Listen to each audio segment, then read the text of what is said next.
हम एक आदमी की आवाज को सुन पाते हैं जो बता रहा था कि मेरा नाम एंटोनियो है, मैं काफी मशहूर हूँ क्योंकि लोग मुझे डीमंस को कंट्रोल करने वाले, डीमंस को भगाने वाले और इस तरह के ही कई सारे नामों से जानते हैं। मैंने बहुत से लोगों के अंदर से डीमंस को भगाया भी है, उन पर जादू करके, और ये ताकत की शक्ति मुझे मेरी फैमिली से मिली है। दरअसल एंटोनियो का पूरा ही खानदान नस्ल दर नस्ल पोजेस्ड लोगों यानी जितने डीमंस में अपने कंट्रोल में किया होता है, उनके अंदर से डीमंस को निकाल कर उनकी मदद करते थे। देखते हैं एंटोनियो को, जिसके पास कबीले के कुछ लोग एक लड़की को लेकर आते हैं जिसकी हालत खराब थी, वो बेहोश थी क्योंकि उसे डीमन ने पोजेस्ड किया हुआ था। तब एंटोनियो उस लड़की को अपने सामने लिटाकर उस पर जादू करने लगता है, जहाँ तभी वो लड़की एकदम से आंखें खोलती है। दरअसल उसके अंदर का डीमन जाग चुका था, जो उठते ही एंटोनियो पर पूरी तरह हमला कर देता है। पर तभी वो लड़की पर और ताकतवर जादू करके आखिरकार उसे अपने कंट्रोल में कर ही लेता है। इसके बाद कहानी काफी ज्यादा आगे जाती है, जहाँ एंटोनियो बूढ़ा हो चुका है और इस वक्त वो मेंटल हॉस्पिटल में है। वो वहाँ की एक औरत को अपने गुजरे वक्त की कहानी सुना रहा था,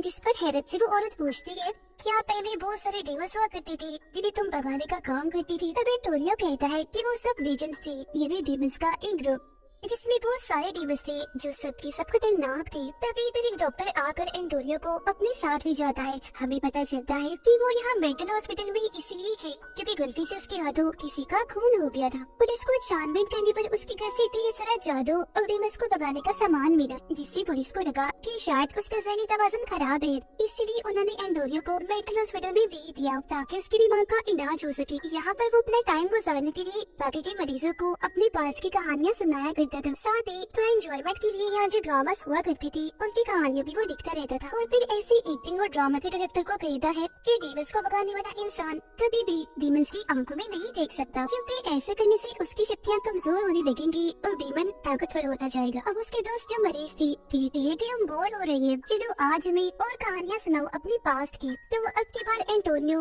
उस वक्त की कहानी सुनाता है जब उसकी बेटी पैदा हुई थी। 6 नवंबर 1980 की रात थी। आसमान पर अजीब तरह का लाल रंग का चांद निकला था। चांद बिल्कुल पूरा था और इसी वक्त एंटोनियो की बेटी पैदा हुई। पर एक और बुरी चीज हो गई। इसी रात उसकी वाइफ पोजेस्ड होकर बार बार एक ही लफ्ज बोल रही थी, कोरिया डीमन, कोरिया डीमन। जो सुनकर एंटोनियो काफी घबरा गया था क्योंकि उसे समझ लग गई थी कि मेरी वाइफ और बेटे को कोरिया डीमन से खतरा है, जो बेहद ही खतरनाक डीमन। इसीलिए अगली सुबह एंटोनियो अपनी मॉम और बेटी के साथ दरिया किनारे जाता है और वहाँ एक रिचुअल, एक जादू करता है, जबकि उसकी मॉम अपनी शक्तियों से एक नेकलेस बनाकर उसे एंटोनियो की बेटी को पहनाती है जो हर तरह के डीमन से उसकी हिफाजत करेगा। साथ ही वो उसे ये भी कहती है कि तुम्हारी बेटी को ये नेकलेस सारी जिंदगी के लिए पहनना होगा। खैर इस सब के बाद जब एंटोनियो घर वापस आता है तो ये देखकर काफी दुखी हो गया था कि कोरिया डीमन ने उसकी वाइफ को मार दिया है। कहानी वापस प्रेजेंट टाइम में आती है। एंटोनियो को पता चलता है कि उससे मिलने उसका लॉयर वकील आया है। वो जब उससे मिलता है तो लॉयर कहता है कि गुड, बहुत खूब,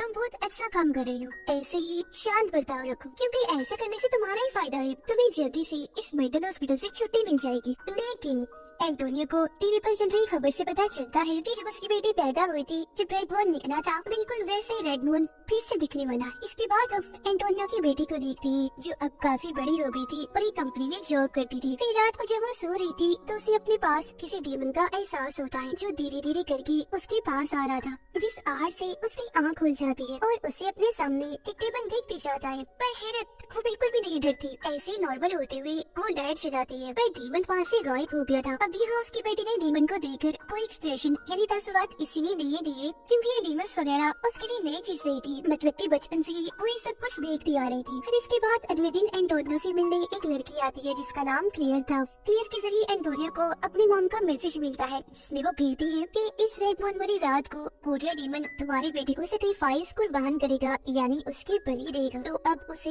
रेड मून की रात होने से पहले ही कोरिया डीमन को कत्ल करना होगा। तो इसलिए अब एंटोनियो इस मेंटल हॉस्पिटल से भागने का प्लान बनाता है, लेकिन भागते भागते गार्ड से बचने के चक्कर में वो उस औरत के कमरे में चला जाता है जिसे वो कहानियाँ सुनाया करता था। वो एंटोनियो को कहती है कि तुमने अपनी बेटी की कहानी अधूरी सुनाई थी, आगे क्या हुआ वो तो बताओ। तो वो बताने लगता है कि हमारे खानदान के खून में अलग ही तरह की ताकत है जिसमें हमारा यकीन होना और खुशी से रहना बहुत जरूरी है, और अगर हम ऐसा ना करें तो हमारी शक्तियाँ कम होती जाती हैं। जैसे कि जब मेरी वाइफ की मौत हुई थी तो मैं दुखी रहने लग गया था, तो इसी वजह से मेरी शक्तियाँ कुछ हद तक कम हो गई थी, मैं कमजोर हो गया। जबकि मेरे मुकाबले में हमारा दुश्मन कोरिया डीमन और ताकतवर हो गया। असल में मेरा यकीन कम हो गया था। और फिर जब मेरी बेटी थोड़ी बड़ी हुई तो मुझे पता चला कि मेरी बेटी के अंदर भी बिल्कुल मेरे जैसी ही शक्ति है। फिर एक रात जब मैं और मेरी बेटी सो रही थी तो कोरिया डीमन ने मेरी बेटी पर हमला कर दिया और उसके गले का नेकलेस चुरा लिया जो मेरी मॉम ने उसके लिए बनाया था। अब नेकलेस ना होने की वजह से मेरी बेटी का मेरी और उसकी खुद की जादुई ताकतों से यकीन उठने लगा, जिसकी बात उसका बर्ताव एकदम से ही बदल गया और उसे यहाँ जद्दे में रहने से मसला होने लगा, जहाँ हम शुरू से ही कबीलों की सूरत में रहती आ रही थी। तो इसीलिए मजबूरन मुझे अपनी बेटी को शहर लाना पड़ा। लेकिन यहाँ आकर भी मैंने अपना काम नहीं छोड़ा।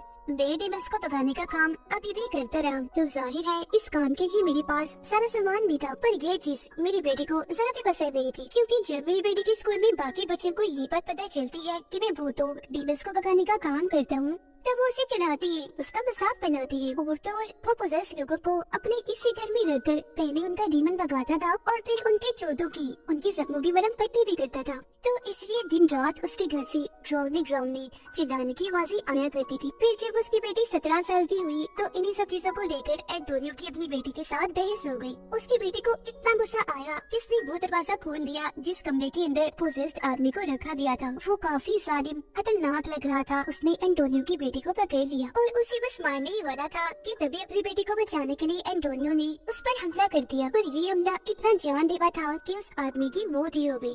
और यही वो खून था जिसके इल्जाम में आज वो मेंटल हॉस्पिटल में भर्ती है। एंटोनियो ने उन सभी को ये पूरी कहानी सुना दी थी और अब वो हॉस्पिटल से निकलने में कामयाब हो ही जाता है। बाहर गाड़ी में क्लियर उसकी मदद कर दी, उसे लेने के लिए आई थी, जो पहले भी एंटोनियो की मोम का मैसेज लेकर आई थी। अब क्लियर उसे एक होटल में लेकर जाती है और उसे अपने आगे का सारा प्लान समझाती है कि अगर आप अपनी बेटी के साथ अच्छा ताल्लुक बनाना चाहते हैं तो सबसे पहले आपको एक अच्छा डैड बन के उसका भरोसा जीतना होगा। यानी कि तुम्हारी बेटी हमेशा से जैसा नॉर्मल डैड चाहती थी आपको वैसा बनना होगा। और अगर ऐसा करके एक बार तुमने अपनी बेटी का भरोसा जीत लिया तो फिर तुम जादू करके कोरिया डीमन से डरकर उसका खात्मा कर सकती हो और उसे उसके प्लान में नाकाम कर सकती हो। इतना कहकर क्लियर उन्हें एक मोबाइल देती है, ये कहते हुए कि अगर मुझे बुलाना हो, मेरी जरूरत हो तो फिर मुझे कॉल कर देना, मैं आ जाऊंगी। और वहाँ से चली जाती है। अब अगले दिन एंटोनियो उसी मोबाइल के से कॉल करने की कोशिश करता है, पर कॉल उसे हो ही नहीं पाती क्योंकि टच मोबाइल उसे इस्तेमाल करने ही नहीं आ रहा था। यहाँ तक कि उसे पासवर्ड तक नहीं खुलता। तो अब इसीलिए अपनी बेटी से मिलने के लिए उसके ऑफिस ही चला जाता है, पर उसकी बेटी ना तो उससे मिलती है बल्कि मेंटल हॉस्पिटल में कॉल कर देती है कि आप मेरे डैड को यहाँ से ले जाए। और अब इसी पहले की हॉस्पिटल वाले यहाँ आकर एंटोनियो को अपने साथ ले जाते। वो पहले ही वहाँ से निकलकर वापस होटल में आ जाता है और अब वो कोरिया डीमन को मारने वाला सारा सामान तैयार करने लगता है। अपनी बेटी से मिलने के लिए एंटोनियो अगले दिन दोबारा से उसके ऑफिस जाता है, जहाँ अब की बार वो बाकी वर्कर्स पर अपना जादू करता है, जिससे वो एक साथ उठकर वहाँ से बाहर चली जाती है। सिवाय उसकी बेटी के वो अकेली यहाँ बैठी रहती है। वो अब भी अपने डैड से नहीं मिलना चाह रही थी, उनसे दूर भाग रही थी। वो उनसे इतना डरने लगती है कि उसका ख्याल था कि कहीं मेरे डैड मुझे ही न मारते। लेकिन यहाँ उसकी डैड धीरे धीरे गिरती आगे आती है और उसे कोरिया डीमन के बारे में सब बताने लगती है। डेमस का इरादा था कि वो शैतान को यानी बुराई को लोगों के बने देकर उसे सजावी लाएगी, जिससे यहाँ हर तरफ उनका ही रंज। पर अभी भी वो इतना डरी हुई थी कि उन्हें चुप रहने का, यहाँ से जाने का कहती है। वो कुछ भी सुनने को तैयार ही नहीं थी। तो इसलिए एंटोनियो दुखी होती हुई वापस होटल में आ जाता है, जहाँ पर क्लेयर पहले से उसका इंतजार कर रही थी। एंटोनियो उसको बताता है कि अगर मेरी बेटी खुद को जान जाए, यानी उसे खुद ही एहसास हो जाए कि वो क्या है और उसके खून में कितनी शक्ति ताकत है, तो कोरिया डीमन की ताकतें अपने आप ही कम हो जाएंगी। वो कमजोर से कमजोर होता चला जाएगा। बस मेरी बेटी को इस सब पर यकीन करने की जरूरत है। खराब क्लियर उसे अपनी हिफाजत करने के लिए एक होली वाटर की बोतल देती है, जो डीमन से लड़ने में उसके काम आएगा और उसकी हिफाजत करेगा, और खुद यहाँ से चली जाती है। फिर इसके बाद एंटोनियो रिचुअल यानी जादू करना शुरू करता है कि उसकी बेटी को इस बात का एहसास हो जाए कि वो क्या है। वो खुद को पहचान दी तो तभी वहाँ लॉयर के रूप में वो डीमन आ जाता है, जो पहले उसकी बेटी की कमरे में जाता है और बाद में बाहर आकर एंटोनियो पर हमला कर देता है, जिससे वो काफी जख्मी हो गया था। तो अपनी जान बचाने के लिए वो थोड़ा सा होली वाटर उसके ऊपर फेंक देता है, जिससे उसका आधा चेहरा जल जाता है। पर अगली पल यहाँ मेंटल हॉस्पिटल के लोग आ जाते हैं, जो एंटोनियो को बेहोश करके वापस से मेंटल हॉस्पिटल में ले आते। उनका मानना अभी भी यही था कि एंटोनियो पागल होता जा रहा है, तो इसलिए अब की बार उसे रस्सी से बांध दिया जाता है। और अगले दिन वो रात आ ही जाती है जब रेड रोल था। आज भी वो लॉयर डीमन के रूप में एंटोनियो की बेटी के पास जाता है, क्योंकि वो उसका दोस्त था। वो उस पर हमला करके बेहोश कर देता है और फिर उसे सेक्रीफाइस करने वाला काला जादू करना शुरू करता है। उधर हॉस्पिटल की एक नर्स जब एंटोनियो का सामान चेक करती है तो उनमें से उसे वो होली वाटर भी मिल जाता है जिसे वो शरबत समझ के पी जाती है। उसकी ऐसा करते वो बदलने लगती है जैसे कोई क्रीचर डीमन बन रही है और उसे भी किसी ने पोसेस्ड कर दिया हो। वो काफी डरावनी लग रही थी, चीख रही थी, चिल्ला रही थी, पूरे हॉस्पिटल में घूमने लगती है जिसे देखकर हॉस्पिटल के सारे लोग काफी डर जाते हैं और अपनी जान बचाने के लिए इधर उधर भागने लगते हैं जिससे बहुत भगदड़ मच जाती है। वो औरत सीधा जाती है एंटोनियो के कमरे में। वो रस्सी से बंधा हुआ था तो आजाद होने में उसकी मदद करती है। इसी दौरान यहाँ क्लेयर भी आ चुकी थी जो एंटोनियो को अपने साथ लेकर सीधा उसकी बेटी के घर पहुँचती। उधर एंटोनियो की बेटी पर उसका दोस्त यानी नोएल सेक्रीफाइस वाला जादू कर रहा था जिस बीच उसकी बेटी को होश आ जाती है और वो अपने दोस्त जिसे डीमन ने पोजेस्ट किया हुआ था पेट में चाकू घुसा देती है और वहाँ से भागकर छत पर आकर झुक जाती है। जिसकी थोड़ी देर के बाद वहाँ एंटोनियो और क्लेयर भी आ जाते हैं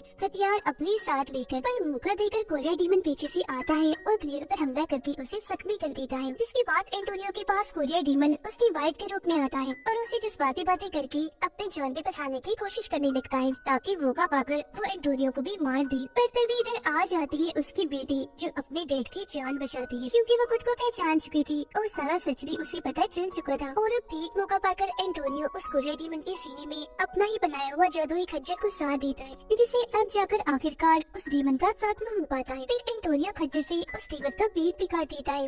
उसके पेट में से वो नेकलेस निकालकर अपनी बेटी को देता है पहनने के लिए। तो अब की बार उसकी बेटी उस नेकलेस को पहन भी लेती है फख्र के साथ क्योंकि उसे यकीन हो गया था और उसके डैड ने जो भी कहा था सब सच बात था। तो वो भी फैसला करती है कि आगे के मिशंस में मैं अपने डैड का साथ दूंगी। इसी के साथ ही कहानी इधर ही खत्म हो जाती है।